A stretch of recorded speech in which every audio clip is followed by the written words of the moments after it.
మనిషి ఏ విధంగా అయితే తిరిగి మరలా స్వగ్రహానికి చేరతాడో ఈ భూమి మీద కొంతకాలం మనం యాత్ర కొరకు వచ్చాం. అందుకని మన సమయం అయిపోగానే దేవుడు పిలిచినప్పుడు వెళ్ళిపోవాల్సిందే. అందుకని 90వ కీర్తన 10వ వచనాన్ని మనం చదివినట్లయితే చూడు, 90వ కీర్తన మొదలు వచ్చింది త్వరగా మొదలు వచ్చింది. ప్రభువా, తరతరముల నుండి నాకు నివాస స్థలం నీవే, పర్వతముల పుట్టక మునుపు భూమిని లోకమును నీవు పుట్టించక మునుపు యుగయుగములు నీవే దేవుడవు.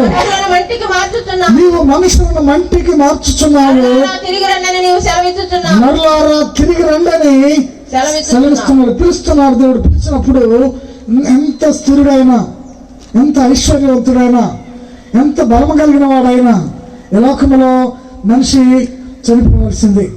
చూడు 21 యోబు గ్రంథం 21వ అధ్యాయం 22వ వచనం. చూడు యోబు గ్రంథం 21వ అధ్యాయం 23వ వచనం ఒక మాట. చూడు యోబు గ్రంథం 21వ అధ్యాయం 23వ వచనం.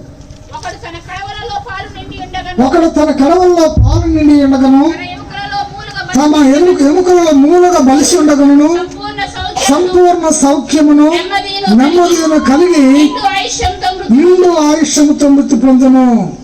మరలా ఇంకా చదువు. వేరొకడు ఎన్నడూ క్షేమమను దాని ఎరుగక మనోదుఖము గలవాడై మృతి నొందును.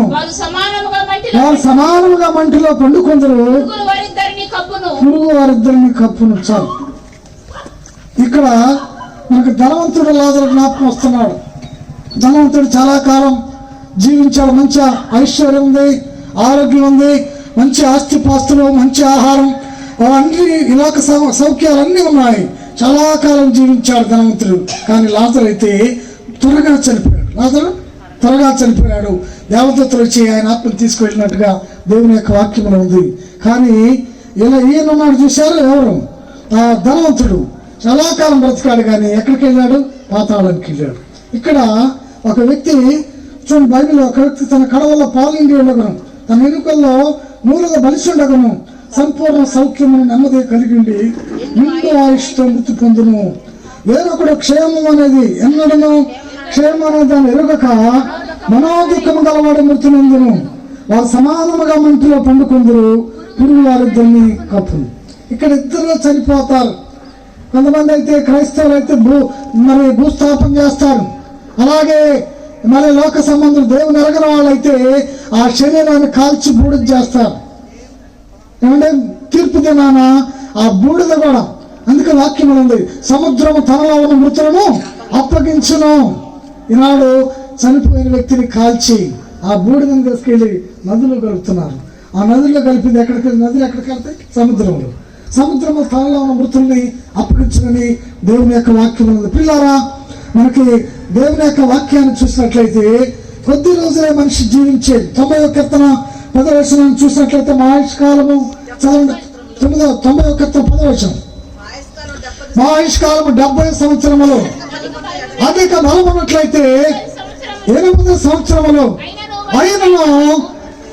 అయినను వాటి వైభవము ఆయాసమే దుఃఖమే అవి త్వరగా గతించిపోవును, మనం ఎగిరిపోతుము. నీ ఆగ్రహ బలం ఎంతో ఎవరికి తెలియను. చాలు. దేవుని బిడ్డలారా, ఆయుష్కాలము 70 సంవత్సరాలు 80 సంవత్సరాలు. ఎంతకాలం ఉండా ఏదో ఒక రోజున దేవుడు పిలుస్తాడు, మరలారా తిరిగి రండి అని పిలుస్తాడు. పిలిచినప్పుడు ఆ పిలుపుని ఎన్నుకొని వెళ్ళవలసిందే. నేను ఇక్కడే ఉంటాను, నా ఆస్తి చాలా ఉంది, నాకు గొప్ప గొప్ప మేడలు ఉన్నాయి, ఐశ్వర్యం ఉంది, బ్యాంకులో బ్యాలెన్స్ ఉంది, కోట్లాది రూపాయల డబ్బులు ఉంది, బంధువులు బలగం ఉంది, నేను వెళ్ళడానికి వీలు లేదంటే అట్లా కుదరదు. ఎందుకంటే దేవుడు పిలిచినప్పుడు వెళ్ళవలసిందే మనిషి. అందుకని చూడు, దేవుని గ్రంథంలో 49వ కీర్తన 12వ వచనం జ్ఞాపకం చేస్తున్నా 49వ కీర్తన 12వ వచనం. ఘనత వహించిన వాడైనా మనుషుడు ఘనత వహించిన వాడైనప్పటికీ మనుషుడు ఏం కాదని నిలవజాలడు. వాడు నశించిన మృగముల పోయిండును. చాలు. ఘనత వహించిన వాడైనా, ఇప్పుడే చెప్పానుగా, ఇలాక సంబంధం పదవులు లేక ఘనతలు లేక ఐశ్వర్యము లేక అధికారము లేక ఎటువంటి హోదాలో ఉన్నా ఘనత వహించిన వాడైనప్పటికీ మనుషుడు నిలవజాడు. దేనికి పిలిచాడు తెలుసండి? వాడు నశించు మృగమున పోలుడు. మృగము జంతువు ఏ రీతిగా చనిపోద్దో ఆ రీతిగానే ప్రతి మనుషుడు చనిపోవలసింది. పిల్లారా, స్వల్ప జీవితం, స్వల్పకాలమే ఈ లోక జీవితం, నా భవ్య జీవితం మహోజ్వలం.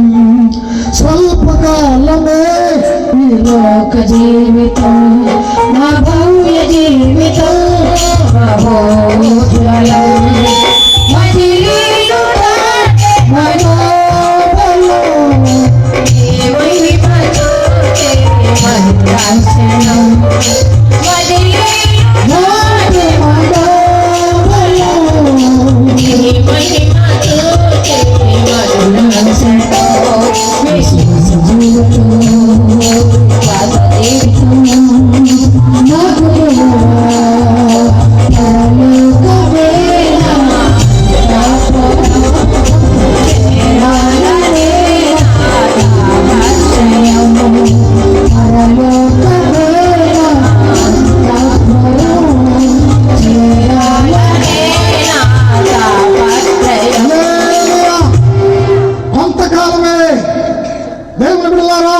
ఈ లోకంలో ఎంత గర్వమైనా, ఎంత గొప్పవాడమైనా, ఎంత ఆస్తిపాస్తులున్నా, ఎంత ఐశ్వర్యం ఉన్నా, ఎన్ని కోట్ల డబ్బులున్నా, బ్యాంకులో బ్యాలెన్స్, బంగారం, వెండి బంగారములు, వజ్రవైడీలో సంపాదించినప్పటికీ కొంతకాలమే. కనుక ఈ మధ్యాహ్న సమయంలో ఏదో ఒక రోజు ఈ లోకాన్ని విడిచిపోవాల్సింది ఉంది. కనుక ఈ లోకంలో జీవించుండగానే యేసుని తెలుసుకో. నేడే రక్షణ దినము, నేడే మిక్కిలి అనుకూల సమయము, రేపేమి సంభవించదు మనకు నేడే రక్షణ దినము. ఈ రోజే రేపు ఉంటా మనకు తెలియదు. అందుకని నేడు ఎక్కడ, రేపు ఎక్కడో తెలియని జీవితం. అందుకని భక్తులు నేడు ఎక్కడ, రేపు ఎక్కడో. స్తోత్రం చెప్పండి. ఒక పల్లె నేడు ఎక్కడా, రేపు ఎక్కడో నేడు ఇక్కడ,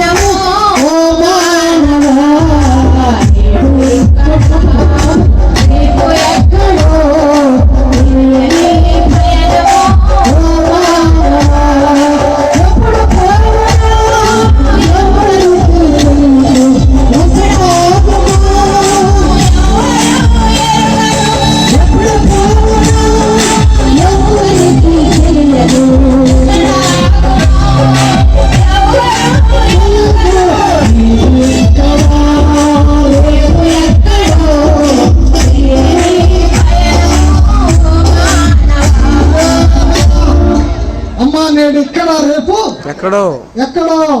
నేడు ఇంట్లో ఉన్నాం. పెద్దవాళ్ళు అంటారు నేడు ఇంట్లో, రేపు మట్లు. కనుక ఈ మాత్రం జీవితానికి అబ్బో మిడిచిపడుతుంటారు. నేడు ఇక్కడ, రేపు ఎక్కడో. ఏం మిడిచిపాటు, మామూలు మిడిచిపాటు కాదండి. అందువల్ల దయచేసి మనం చేస్తున్నాను, ఏమనుకోవద్దు. ఈ జీవితం మనకిచ్చిన దేవుడిచ్చిన ఏమండి వరం, దేవుడిచ్చిన వరం. సంవత్సరము నీ దయాకిరీటం, దేవుడిచ్చిన వరం, దయాకిరీటం. ఈ సంవత్సరము కూడా ఉండను. అది ఫలించినా సరే, లేనట్లయితే మరికివేమి. మనం ఫలించాలని, దేవుని కొరకు జీవించాలని, దేవుని కొరకు బ్రతకాలని దేవుడి సంవత్సరం నూతన జీవితాన్ని, నూతన సంవత్సరాన్ని మనకు అనుగ్రహించాడు. అంతేగాని ఎందుకయ్యా బతికిందంటే మంచి చెడు చూడటానికి కాదు. ఎందుకమ్మా ఎందుకు బతికిందంటే మంచి చెడు చూడటానికి కాదు, నువ్వు మంచి చేయడానికే. దేవునికి స్తోత్రం, హల్లెలూయా. కనుక నేడు ఇక్కడ, రేపు ఎక్కడో.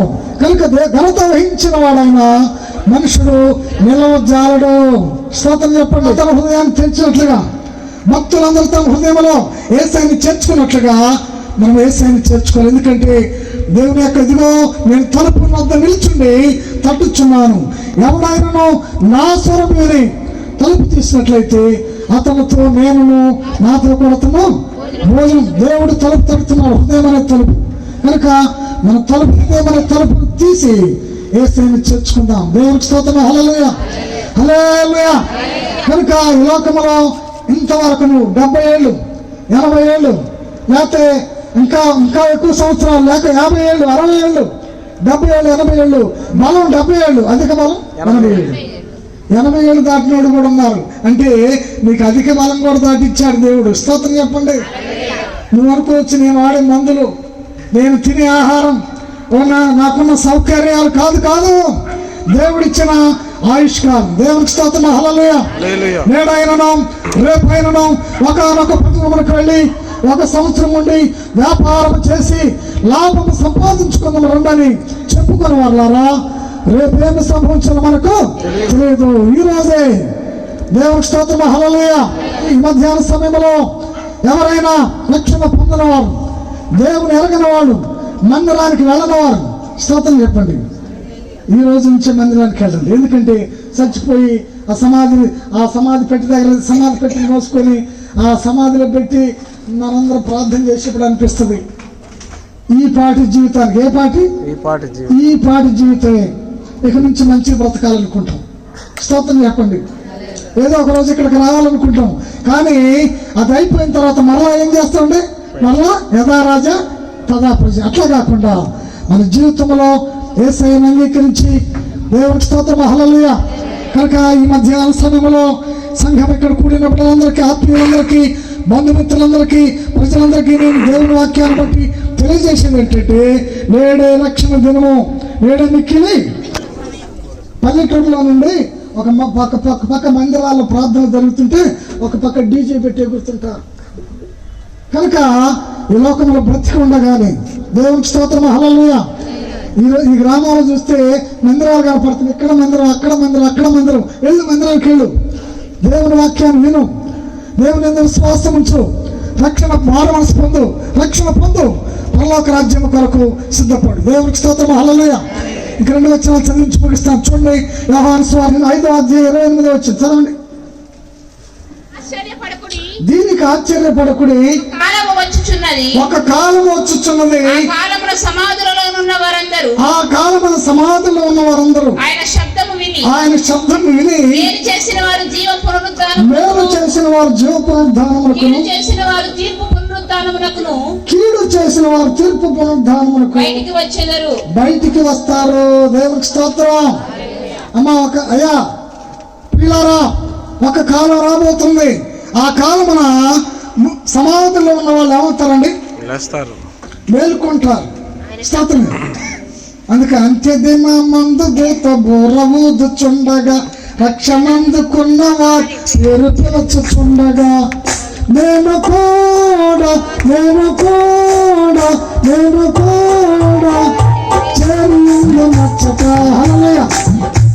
దేవునికి స్తోత్రం. అంత్యదిన మన కడబూరం మ్రోగినప్పుడు దేవునికి స్తోత్రం. హల్లెలూయా. దేవుని వాక్యములు సెలవించబడింది ఏంటంటే, ఒక కాలం వచ్చుచున్నది, సమాధిలో ఉన్నవారు ఆయన శబ్దం విని మేలు చేసిన వారు జీవ పునరుద్ధానమునకును. ఈ లోకంలో కొంతమంది అండి ఎందుకు పుట్టిందంటే మంచి చెడు చూడటానికి. ఎందుకు? మంచి చెడు చూసిన వరకు జాలిక స్టాప్. ఈ రోజు నుంచి దానికి ఫుల్ స్టాప్ పెట్టు. స్తోత్రం. హల్లెలూయా. నూతన జీవితం దేవుని కొరకు బ్రతకడం నేర్చుకో. ఎందుకంటే ఈ లోక జీవితం శాశ్వతం కాదు. దేవునికి స్తోత్రం. హల్లెలూయా. ఈ లోకంలో బ్రతుకు కొంతకాలమే. కనుక మృతులు దేవుని కుమారుని శబ్దముని కాలం వస్తున్నది. మృతుల్లో లేస్తారు. చాలా అనంతరం.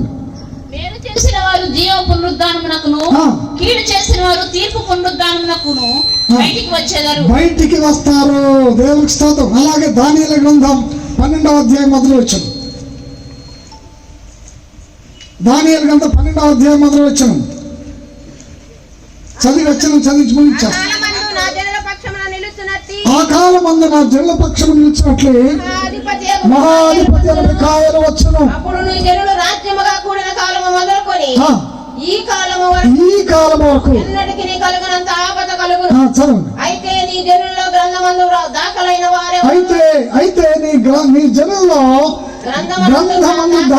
వారు ఎవరో తప్పించుకొందురు. అంటే మన పేరు గ్రంథంలో లిఖించబడాలి. అయ్యా గమనించండి, ముగించాల్సి. మన పేరు ఎక్కడ లిఖించబడాలి? గ్రంథంలో. వాటర్ లిస్టులో నీ పేరు లేకపోతే ఏమండి? నా పేరు వాటర్ లిస్టులో లేదు. ఎందుకు? ఓటేయాలి నేను. స్తోత్రం. హల్లెలూయా.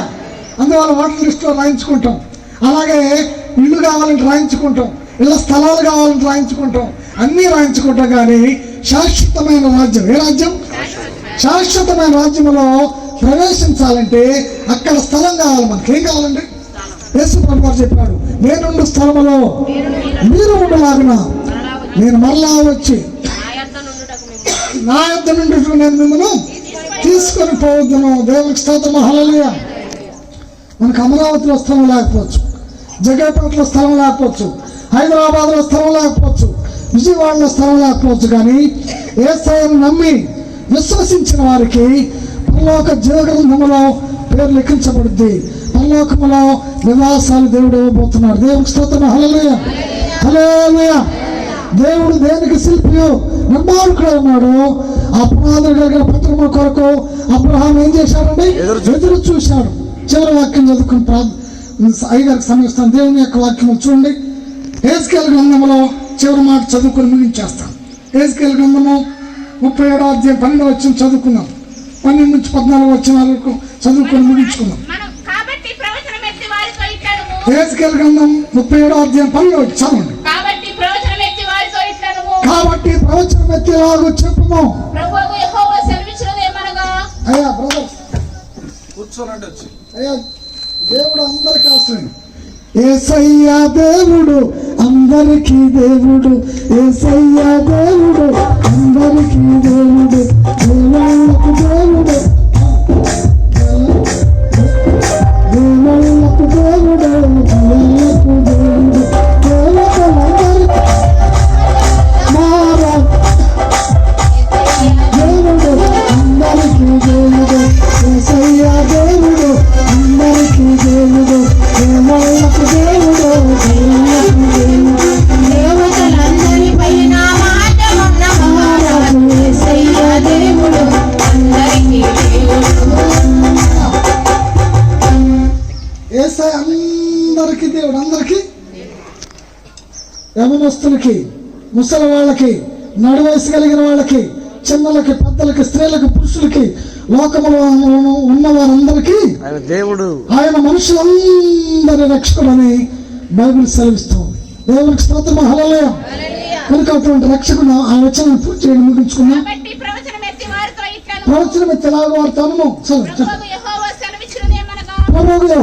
సెలవిచ్చినదేమనగా, నా ప్రజలారా మీరున్న సమాధులు నేను తెరుస్తాను. చదవడా? సమాధుల నుండి బయటికి రప్పించి ఇశ్రాయేలు దేశంలోకి తోడుకొని వచ్చేదను. నా ప్రజలారా మీ సమాధులను తెరిచి రప్పించగా నేను యెహోవానని మీరు తెలుసుకుందరు. మీరు బ్రతుకున్నట్లు చాలండి. ముగించాడు. దేవునికి స్తోత్రం చెప్పండి. కనుక ఏదో ఒక రోజు ఈ లోకయాత్ర ముగించవలసింది. కనుక ఈరోజు యేసయ్యను తెలుసుకొని పరలోక జీవగ్రంథంలో మన పేరు లిఖించుకోనంటే రక్షణ పొంది, మారు మనసు పొంది, రక్షణ పొంది, పరిశుద్ధాత్మ శక్తిని పొందుకొని నిరీక్షణ జీవితం కలిగి ఆరాధన క్రమాలు మందిరాన్ని ప్రతి వారం ఎప్పుడన్నా పండగ పోవటం కాదు. కొంతమంది పండగ నాడు ఖచ్చితంగా వస్తారు గుడికి. దేవునికి స్తోత్రం, హల్లెలూయా. దేవుని వాక్యం విని మారు మనసు పొంది, రక్షణ పొంది, పరలోక జీవగ్రంథంలో పేరు రాయించుకొని నువ్వు ప్రభు కొరకు సిద్ధపడినట్లయితే ప్రభు నేడు రేపు వచ్చినప్పుడు ఆయన రాజ్యంలో చేరతాం. అలాగే మన ప్రియులు కర్ష విఠల్ కుమార్ గారు దేవుని వాక్యంలో ఒక మాట, ప్రభు అయిన యేసునందు విశ్వాసం ఉంచుము, అప్పుడు నీవును మీ ఇంటి వారు రక్షణ పొందుతారు. యేసు ప్రభువుని నీ నోటితో ఒప్పుకున్నట్లయితే నువ్వు రక్షించబడతావన్నది. వారు యేసునందు విశ్వాసం ఉంచారు. మందిరాన్ని క్రమంగా వెళుతూ దైవ సేవకులకు సహకారంగా ఉంటూ దేవుని సేవలో సహకరించారు. వారు దేవుని రాజ్యం నెమ్మదిగా నమ్ముచున్నాను. అటువంటి నెమ్మది, అటువంటి సమాధానము, అటువంటి శాంతి విడవబడిన వారి సతీమణికి, కుమారుడికి, కోడలకి, మనవులకి, బంధుమిత్రులకి, రక్త సంబంధికులకి అందరికీ సమాధానకర్త అయిన దేవుని సమాధానం ఆదరణ ఎప్పుడెల్లప్పుడు సదా తోడై నడిపించును గాక. ఆమేన్.